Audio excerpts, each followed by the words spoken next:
Welcome to the talk shop, everybody. Welcome to the talk shop. Today we have someone very special to both of us and to a lot of people. Oh my goodness. He's like at the know. top of the theater community. Today in the talk shop, we have none other than Mr. Dennis Anderson. 1, 2, 1, 2, ready, go.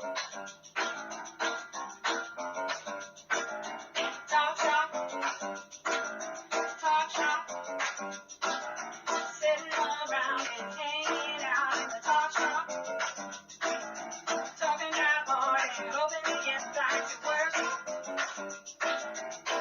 Get in touch with those of us, we got all kinds of good things to discuss at the talk shop. Talking in the talk shop, hanging out in the talk shop.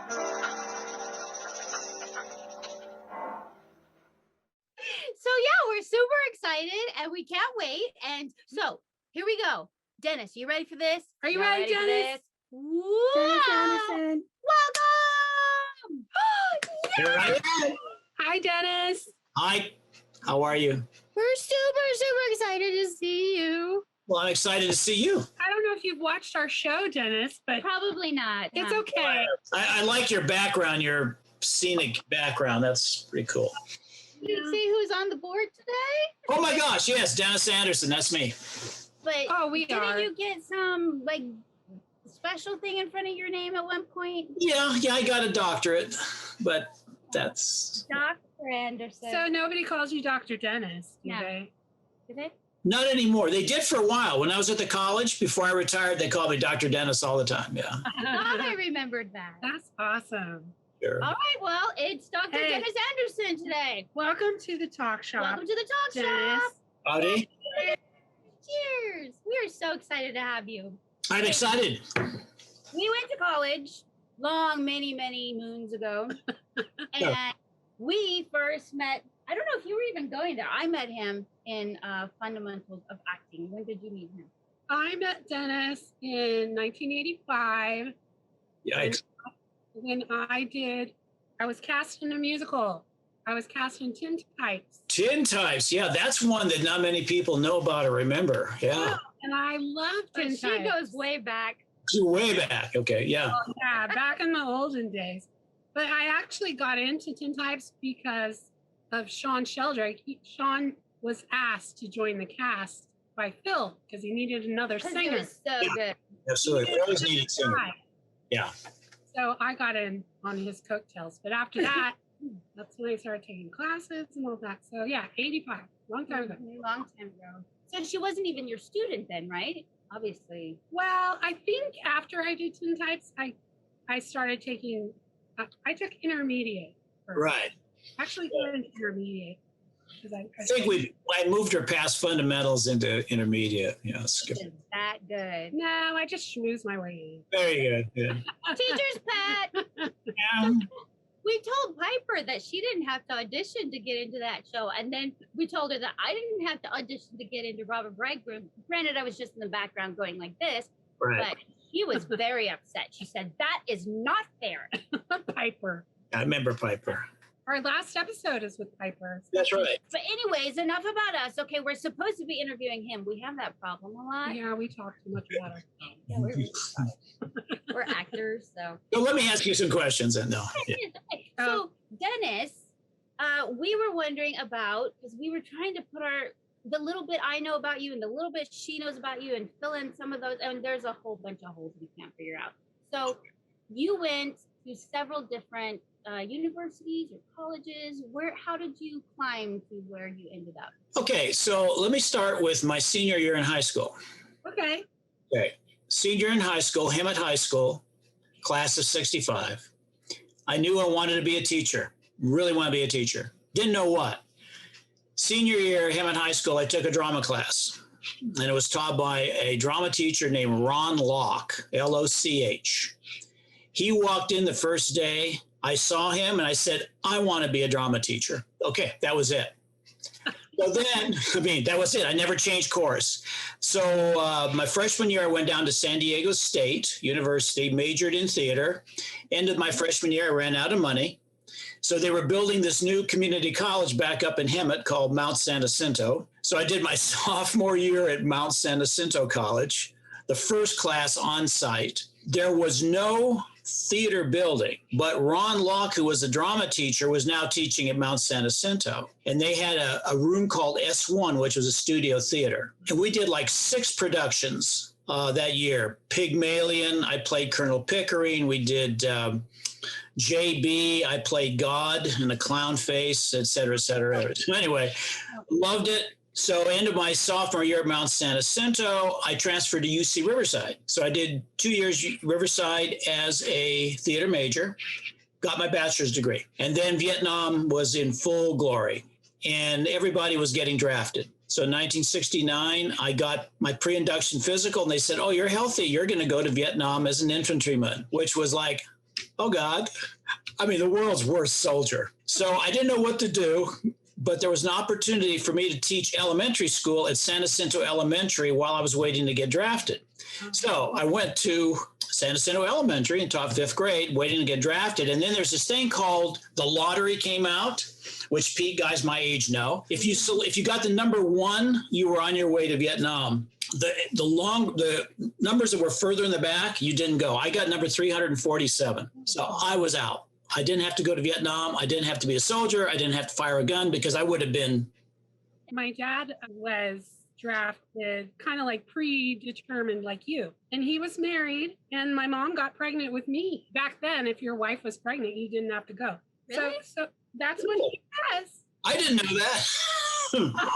I have nothing but respect for the guys that went. Gilbert Reyes, who was with Ramona Pageant, he did like 2 tours of duty in Vietnam. He just passed away. So I have a lot of respect for the guys that did, but I would have been the world's worst soldier. So then I finished my year at San Jacinto Elementary, but I really wanted to be a high school drama teacher. So I went back to UC Riverside to get my teaching credential. So I did student teaching in Riverside. I was ready to go. Then Milo P. Johnson, the president of Mount San Jacinto College, called me and said, hey, we need a drama teacher. Would you be interested? I know. The San Jacinto Valley has blessed me beyond blessings, just unbelievable. So I said, but I don't have a master's degree. He said, well, we'll worry about that. So I went over, interviewed, and they said, hey, guess what? You're the new drama teacher at Mount San Jacinto, 1972. Fell into your lap. That's awesome. Right. And so, but I had to get a master's degree within 3 years. Yeah. So my first 3 years I was teaching, I also went part-time to USC, working on my master's degree in drama at USC. So I did 3 years on a temporary credential and finished my master's degree about 1975, 76. And then I stayed at Mount San Jacinto for the next 40 years. Okay, and you became the chair when? Almost right off the bat. We were a 1-person department. So yeah, I was about 5 years in. I was chair of the theater department. There was me and a couple other part-time people. And then these weird other teachers got hired, Gail Hoke and Phil Morioni, okay?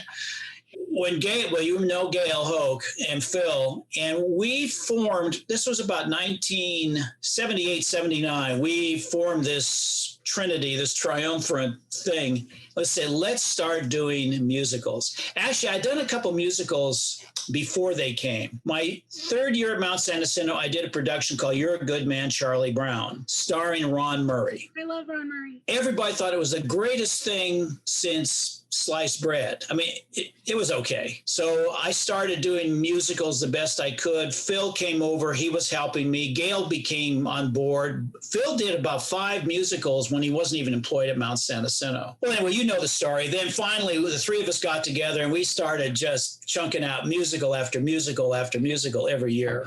And it was a great, great experience. I mean, I'd hold up some of those musicals against any, you know. And so there you go. That's my career as a drama teacher. And then during that time, I got involved with this play up the hill called Ramona Pageant. So Little thing. Speaking of MSJC, we've interviewed I think he's our 6th interview. We've had 5 other people before you. Everybody talks about MSJC. Everybody talks about that time at MSJC with Dennis and Gail and Phil. It was the golden years. It was. And, you know, people that have gone on to do theater, in other places, even professionally. Like Piper said, she goes, I thought all theaters were like that. She goes, I go to these other places and I couldn't believe some of the stuff theaters were getting away with. And we didn't realize it until we left. Just the level of professionalism that was taught from ground up. I mean, it was embedded into our minds from fundamentals of acting. Look, these are the rules. You don't talk about it's too hot or it's too cold, or you don't say anything that is going to put you in any sort of negative light. And you do not miss rehearsal, and you know your lines, and just all of these things that now when we do theater, we're like, wait, why are you doing that? You don't do that in the theater. Well, I was the good cop, and Phil and Gail were the bad cops.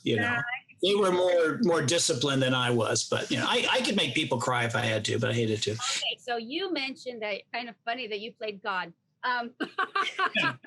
Okay, by the time I was just a youngin', so they were all like already had their fun in the sun by the time I came along, and I just did a few things. But Ryan Livesey were like best friends at the time. I remember Ryan, yeah. And we would always refer to Dennis Anderson as God. We would cower in your presence, like, yes, whatever you want us to do. Okay, yes, we'll be good. We'll be good. And you weren't even like imposing. You were just professional, and you had these high standards, and you were showing us the way, and we wanted to be good enough. And it's not just with us, it's Piper and Lynn and Michael Tennant would go and see your guys' productions. He was just as wide-eyed and blown away as all of us. I could show you consistently with every interview we do, each person is talking about the first time they saw a Gail and Phil and Dennis production. They were just in awe, and they wanted to be a part of it. The college really allowed us to flourish in our personality. I mean, Gail Hoke, Phil Morioni, and Dennis Anderson are three very distinct human beings. But we could be who we were, and we would have disagreements, but we never, ever aired those disagreements in front of the cast. We'd go into a room and close the door. I mean, not that it was, but we were kumbaya, but we had to make some of those shows really work. We had to really have some serious discussions, because Phil especially, he held some incredibly high standards musically. I could tell you the story about my wife, Kathy. And please, she's on our list of things to talk about. Before we were married, she did a couple musicals at the college. And she can't sing, even though she took singing classes. So she auditioned, and Phil said, "You can't sing." And she said, "Yes, but I want to be in the musical, please." So she was in. A funny thing happened on the way to the Forum. She was one of the dancing girls. Yeah, and so they were going through a musical, and he said, "Kathy, you're not moving your lips." She said, "But I can't sing." "I don't care. Move your lips, pretend you're singing." So you see these numbers where Kathy's just opening her mouth and looks like she's belting it out. Nothing's coming out. So, I saw Phil tell more than one person that you don't sing. I've seen him walk up to people at music rehearsal, and because he would get like this close to everybody, try and make sure you're singing the same note. Yeah. And if you couldn't sing, he would be like, "Okay, you don't sing, you stand in the back." He was dedicated to professionalism and making us sound as good as we possibly could. And he was good at it. Let me tell you something where he kind of dubbed in for me. We did a production of The Fantastics years ago. And in that production was Ron Hoffman, Jimmy Tedford. Sad story, gasoline truck ran a stop sign and hit their car broadside the night before we opened. So Ron couldn't do the show. He was in intensive care. So I stepped in the role. Oh my goodness. That's good. Yeah. And I could sing, but I couldn't quite match because I had enough rehearsal, match the pitch. So I went on one of the fathers. I forgot which father it was. And Phil was down in the pit, and he said, "Okay, listen, go ahead and sing. I am going to match your tone. Listen to me, and we'll be fine." So actually, Phil and I did a duet. So I'd come out and I would sing whatever the song the father sang, and I would sing it, and I would hear his voice would move me back on pitch. Oh my So God. his voice and my voice were together, and people said, "Dennis, you were fantastic." Okay, no, I felt pretty good because I didn't have to mouth it. But anyway, yeah, that was Phil. It was in stereo. It wasn't stereo. People said, "That's incredible. I didn't know you have this voice. You're right on pitch." I said, "Yeah," because Phil was crazy. He had this perfect pitch issue. Oh my God. All talked about it. We should do a montage because this is the international sign for Phil Morioni. Oh yeah. Everybody knows it. Everybody Everybody's knows gotten Phil. it from him. You know, and I've worked with many other conductors in my time. Phil's the best. He's Oh. still the best. Oh yeah. You feel safe up there with him because he's right there. He's looking right at you. He always said, "Look at me. When you're up there, look at me." Oh, we talk about Performance Riverside. I know that you did some work with Performance Riverside. None of those conductors were as good as Phil. Phil was the best pit conductor. Year before he came on board, we did a production of My Fair Lady, which was okay. This was back in mid 70s. But the pit conductor just simply conducted. He did not vary the tempo for the performers. He didn't work with the performers. Then Phil comes in, and my God, you have this gigantic music teacher, and the best pit conductor ever. Yeah, and then you had Gail. You mentioned it, that you were all so different people and so all very strong personalities. And you always came off as this united front to the students. And so I'm not surprised to hear you say you took things behind closed doors, because it never appeared that way to us. Oh, no, we wouldn't, because we hate that. And we always pick the musicals together. Yeah, like I was the director and I was in charge of the theater department, but we really worked as a team. There were meetings where Gail would say, I've got to shorten this dance number because they can't dance it no matter what. We're going to take this out because so-and-so can't hit the note. So we did modifications, you know. Much smaller shows, shorter shows. And that's why the shows were so good. I've had a lot of wonderful moments in the theater, but those musicals at Mount Santa Jacinto are like, you know. Were there any musicals or plays that particularly stand out to you? Guys and Dolls with Lynn Wiley is one that really stands out. I love that show. I thought it was just terrific. The Fiddler on the Roofs, you know, with John Cox as Tevye. Oy, oy, oy. I mean, the first time we did it, and people come in and they're basically daring us. Oh, you're going to do Fiddler on the Roof. Yeah. So John Cox stands up and sings If I Was a Rich Man. He got a standing ovation while he was singing it. Yeah. I think we did Fiddler 3 times, and I think all 3 were with John. So those stand out. Camelot, the 2 Camelots, I like, but I think one that really stands out was Man of La Mancha with Ron Murray. Well, we rented this enormously expensive set and transported it in from Long Beach. But then there was Grease, was great. I don't know. So many good ones. Well, How do you choose? I remember Ron Murray because we did Into the Woods together. Into the Woods. Well, that's another one that's right up here for me. After that show, Phil Morioni put in for workman's comp. He had a rotator cuff thing. About half an hour before the show, he was in his office in the music building conducting to himself the opening number because the music is so complex in Into the Woods. Okay, and on that, Into the Woods, my experience, never done any acting before. I talked to you about that. In high school, one of my friends was into theater. She had done some things at the college. Yeah. And she said, you have to come with me to the college to see a show. I had never seen a show. I didn't ever go to the college. I had no idea what I was in for. Yeah. I walked in that place and I'm pretty sure I cried, not because it was sad, but because I was so moved with this is where I am supposed to be. And I can't do what they're doing, but I have to find a way to be here. And then afterwards, she knew the cast, so she took me backstage and I'm walking around in the scene shop and I'm just like, seeing the costumes and the people, and it bit me so bad. Yeah, it bit you hard because you're still doing it, yeah. Well, from then on, I was just like, that's my spot. That's where I belong. We were kind of crazy at the college, especially when Lorne O'Connor joined us. But we did a musical. We also did like 4 other shows a year.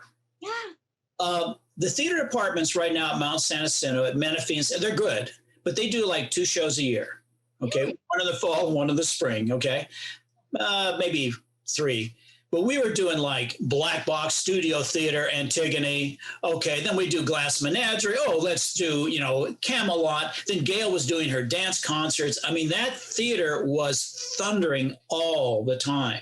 Yeah. And you had such a great audience back then. We would pack the house every single time.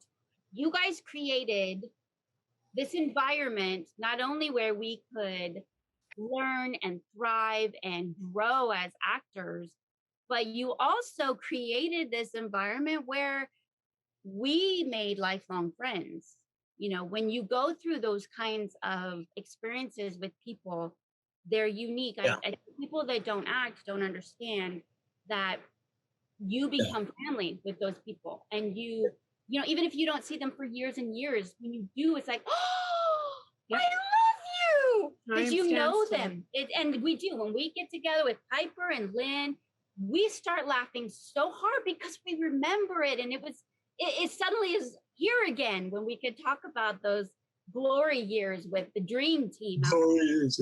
We wanted to give you lots of experiences. So we said, okay, you're going to do a musical on the proscenium with all the costumes, the lighting, the whole fort. But Gail and I said, well, let's do something experimental where there is no lighting, no scenery. But that's what you should do, because we were always worried about somebody just saying, well, all I do is musical theater, or I only do dramatic. As an actor, you have to be able to touch all of it. You know, that was our philosophy. Well, Dennis, we cannot say the musicals without saying the number one where I first met everybody Oh, was the Robert Bridegroom. Robert Bridegroom. They put me in there. You put me in there from your fundamentals of acting, and these guys were like celebrities to me. You know, it was just one of the funnest musicals It I've was ever done. magic. And it's because of the ensembles on the stage the whole time. Well, it's an ensemble show, yeah. The tableau, all the tableaus and how they would change, and the set being two-story like I'm that. getting goosebumps. I right know, now. me too. I I remember it love- so well. I always thought that Robert Bridegroom would be a really great show to do in the bowl. You know, it really would. Which, of course, you know, that's a whole other issue. We got so full of ourselves that we took our musicals up to the Ramona Bowl from 2001 on. The reason the musicals are so good up there, we brought the team from Mount San Jacinto. But those were special up there at night, and my gosh. When I look back, it's like there was a divine inspiration that we had the ridiculous courage to do. Oh, let's do a major musical and a Shakespeare in the Ramona Bowl, of all places, where there is really no facilities, you know. But then we had people like Dave Parrott. We had such a team that put these things together, yeah. One of the things I always remember about you as a teacher that worked for everyone that you came in contact with, including Deborah Donner, we've talked about you. We've been talking about a you. lot. You always encouraged everyone. You were one of those teachers that you would tell me if you thought I was good. Something as simple as that, you don't realize what an impact that has on a student. Getting that validation Wow. as a 19-year-old girl in your acting class. Kudos to you, because it made me realize the power that a little encouraging word has. You know, Definitely. and I try to give that to my kids that I work with. And you even said it yourself, Dennis. You know, that is what happened to you. It was an instructor changed your life. Phil and Gail and I, we never wanted to tell somebody they were really great when they weren't. But we also knew how vulnerable 18, 19-year-olds are. That's why I think we dedicated our life to community college teaching. We could crush the spirit out of somebody so quick and they never do it. So it was always a balance. So, okay, we've talked about the college and how great you were and are. How much acting have you actually done? Yeah, I did a lot of acting in college. And then once I started teaching, not so much. But since I've retired, I've been dabbling in the film. Yeah, we were going to ask you about I was that. going to ask you about Tucker's War. You know, I always watch on Facebook. I'm friends with Kathy, and she posts all the Tucker's War stuff. And when I saw you as that, what are you, a doctor? You play as doctor in that? Doc Hopkins, who's not a good doctor, but yeah. Oh, Doc Hopkins, yeah.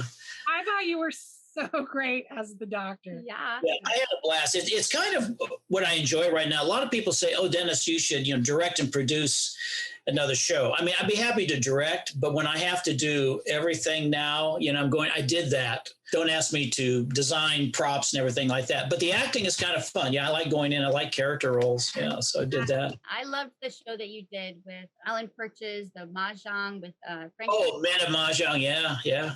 That was so good. That was like the first thing I'd ever seen you act in. I loved didn't it. see you. I remember in college you acted in Ordinary People. Yes, I do. Wow. Yeah, good. Yeah.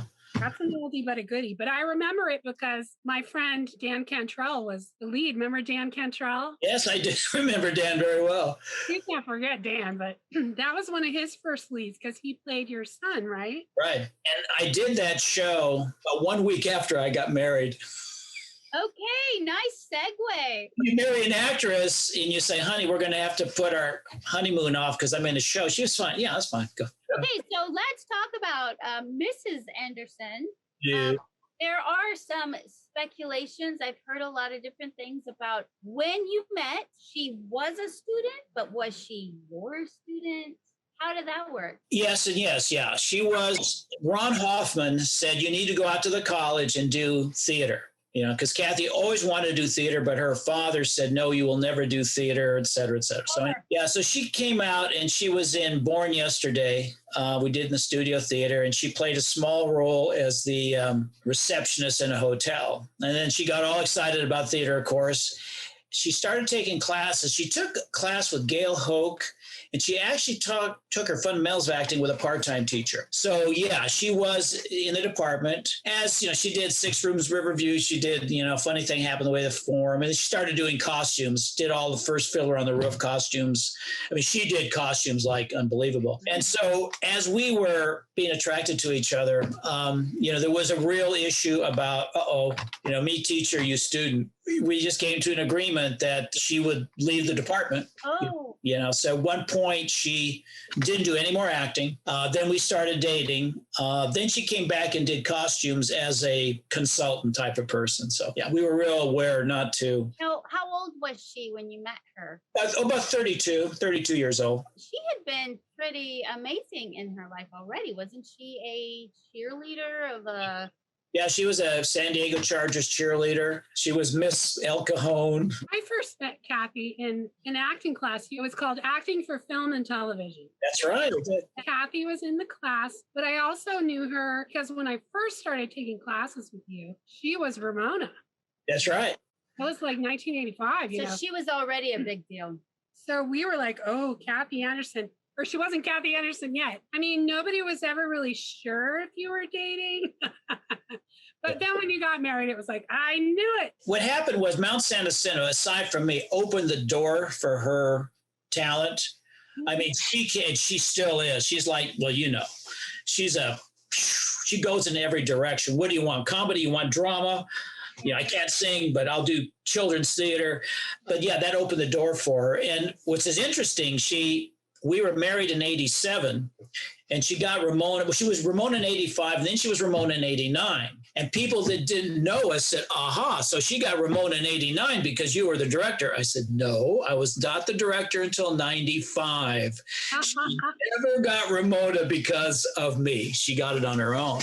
But she didn't really have that much acting experience really until she came to Mount San Jacinto. She always wanted to be an actress, but her father said no. Kathy's like you two, the three of you. You can't tell you folks, no, don't do it, can't do it. Because what's going to happen, you're going to come around and do it, She is a force. We love Kathy. We love her. She still is, yeah. She was great in our cabaret with Alan Purchase. Oh, yeah. We'd like to interview her, but we'd also like her to come back and perform with us.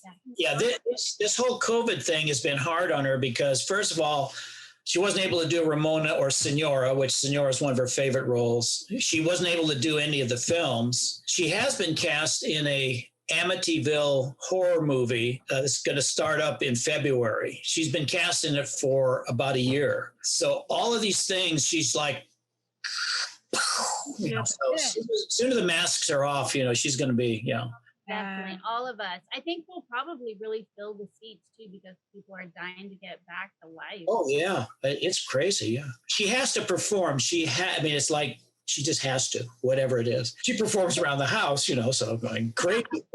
It was fun to see her in that scene with Alan because it was a totally different side role. We're used to seeing her as a Senora. She's a comic actress, first and foremost. Senora is but we've talked about it. That monologue from It Had to Be You, the crazy lady? Kathy can do the Senora monologue turn and do the other one and go back. She studied the method, but she's not one of those, I have to go into this. She'll go, what do you want right now? Comedy? One drama, so. I have this standard question, and Tammy thinks it's really silly, but I do not have to ask it to you. I can tell you what your favorite color is, and that is purple, but not a regular purple, more like a lavender purple. Is that true? Yeah, it really is true. Yeah, see, I told you it was important to me to know that kind of stuff. And then also, your birthday is the same day as my mom's. That's why I'm always like, happy birthday, Dennis. I always Okay. All right. 26. And let's see, what else do I know about you? Oh my gosh. Yeah. Oh, Taurus. Taurus. Yeah, he's a Oh, Taurus. you're a Taurus. That's why we get along so well. You're an earth sign like me. Yeah. I'm a ghost. You can always count on the earth people, Right. We're the most down to earth. Okay, you ask your questions now. Okay, let's see. Hers is really Did you ever have, this is a new one. okay, good. When you were acting, or even now, did you ever have a dream role that you wanted to play that you thought, oh, if I could have played that part? Like, is there any one role that you think, oh, I want to play that role someday? I haven't thought about it in a while, but yes. I don't even want to say it because Alan Purchase would be so brilliant in it, but I'd love to do Willie Loman in Death of a Salesman. I knew you were going to say that. You'd be great.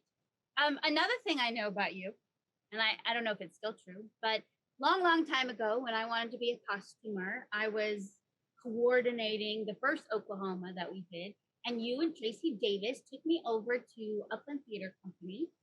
Yes. Had no idea that someday I would actually work at Upland Theater Company. I remember on the way, I was just the shy little, oh my goodness, and I would Tracy, oh my goodness. And so we're on the way, and I was overhearing you all talk, and you said, I really like what I do. I always wanted to do this whole teaching thing and the theater world. But if I could pick a secondary career, it would be doing something with animals. It would be in some way involved with working with the animals because I just love them so much. I don't remember saying that, but it makes sense. And that's probably why I married Kathy, because Kathy is into animals.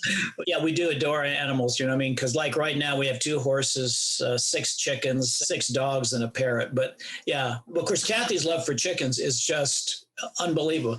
Didn't you say we should ask her to do her chicken imitation? Yeah, we're planning. That's on our list. Yeah, it is quite, and I say this not because I'm her husband, but because as a theater person, she talks chicken.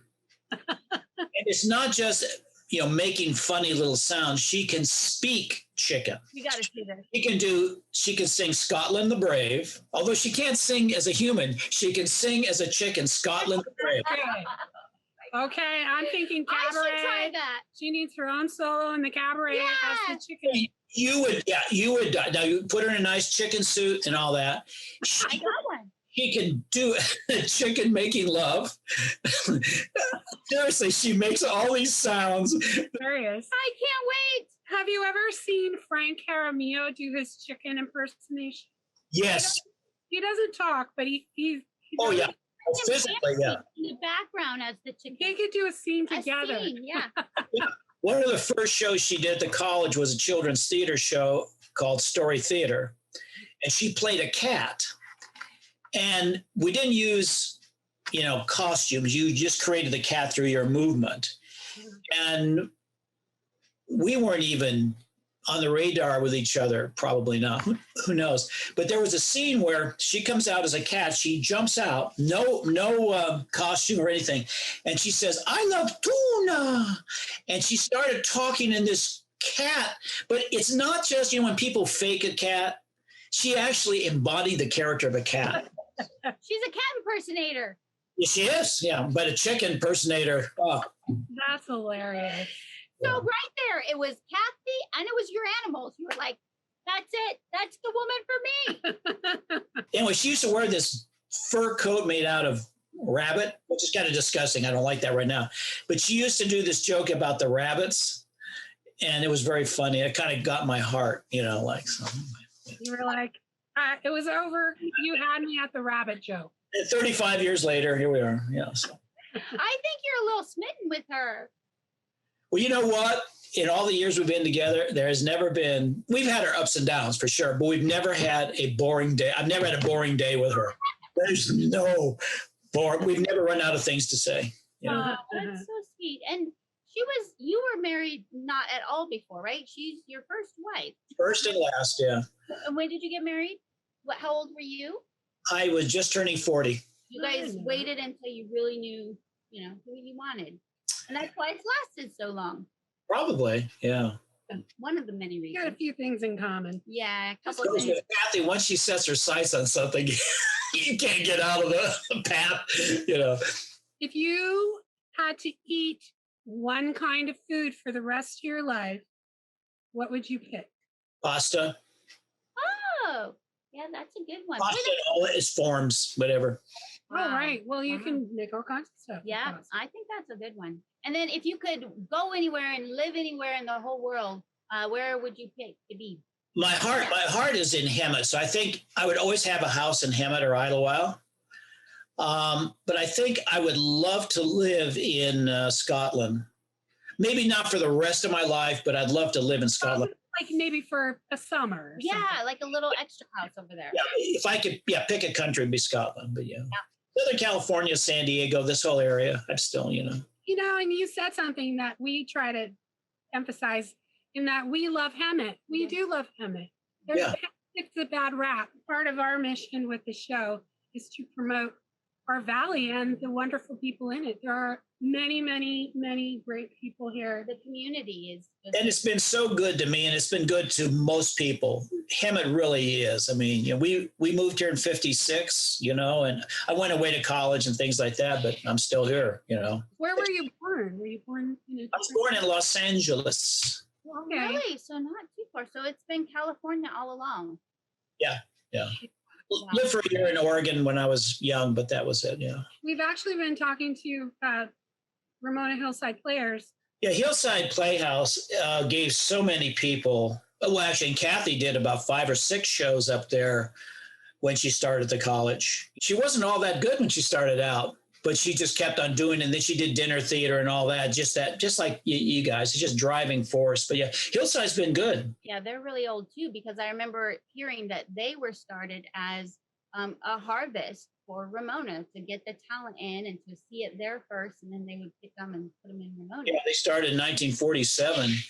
And when I was Felipe in 69, 70, and 71, Dorothy Vosberg, who was, the Ramona at that time, she did a couple shows a year at Hillside and a lot of the cast. And I want to direct again, but I want to direct something small. Okay. I'd love to direct a 4 or 5 person comedy at Hillside or wherever.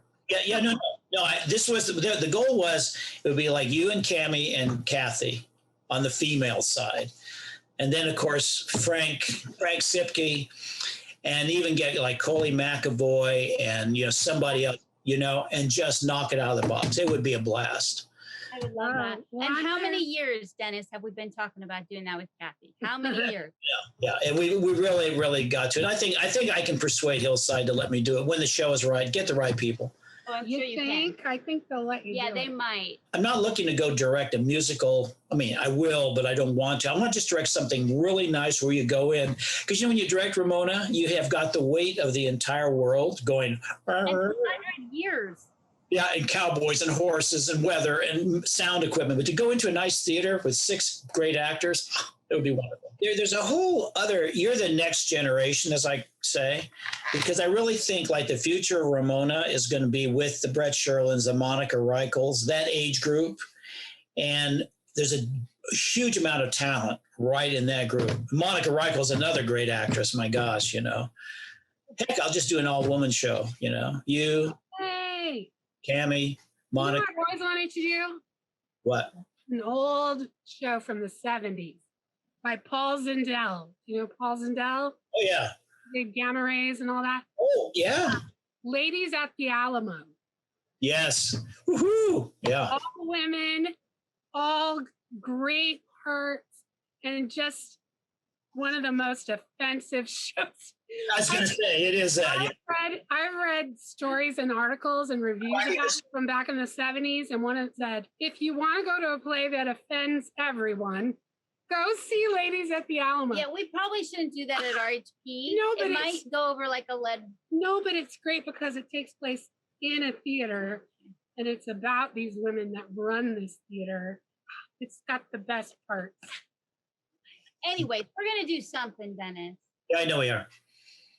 Someday. Well, we've kept you for a really long time, Yeah. and you have great stamina, hanging in there with us, and we are so happy that you said yes. Yay! And we know it's really hard to endure this. Oh no! But wait till you interview Kathy, okay? And I've already told her that when she does get interviewed, she's going to sing "Scotland the Brave" as Chicken. As a Yay! chicken. Yes. Yeah, we already got that. It's on the Totally. schedule. We'll just have to get a day. All right, Dennis. Well, Dennis, we really enjoyed you. Thank Thank you. you so much. thank you Oh very yeah, much. my pleasure. I mean, you really, my memory's going. Oh yeah, we did that. I forget how many musicals we did. You know, No, musicals were- I did shows over a course of 10 years, wow. from 1985 to 95. And I did over 30 productions at MSJC. I know you did because you were there all the time. Yeah. And I didn't go there. I mean, I wasn't a student the whole time, but that was the great thing about it is you brought in people from the community. That's right. Yeah, and you talked about people that didn't necessarily have that as their strong suit. I remember when you cast Piper as Ismene in Antigone, and I was so excited because she was like my best friend. She was not used to that, and that was one of her first like dramatic roles, and she did great. And so you really gave people a chance to find who they were.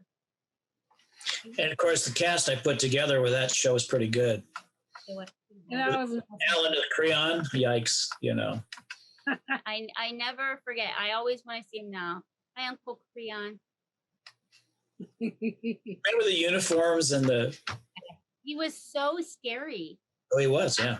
you know, And you told me never to flinch from him. No. Well, that's you know, actors that are not weak or not sure of themselves. If another actor comes on strong, you can always see physically they start moving back. No. Antigone couldn't. She couldn't. No, absolutely. she went on. No, she was done. Her mind was made up. Yeah, I loved that. As my first lead, that was like You gold. couldn't ask for a better actor to be with. And Alan is just, Alan is amazing. the only play I was ever in with Alan, believe it or not, in musical, was Grease. He played Vince Fontaine, the DJ, and he was hilarious. I love him. He's so versatile. All right, well, we could talk all day. Banjo too. So yeah. Okay. Yes. Bless you. Thank you so much. Thank you, Dennis. Thanks, Dennis. Mwah! We love you so much. Tell your wife we're gonna. Yeah, tell her we're her. coming for her next. Okay. Okay. All right, wave We awkwardly. like to I'm wave. winking awkwardly. Yes. Okay. Hi, Dennis. Bye bye. Love you too. Love you. How cool was that? I mean, Oh my gosh. did I tell you or And now what? we know all about his life and all the things I didn't realize. People are gonna love this episode. Yeah, and we got to tell him like how much he's meant to us. So now you know his birthday and you know his favorite color. I know his astrological sign. now. He's a bull and I'm a goat. See? Who knew? And I'm the twins.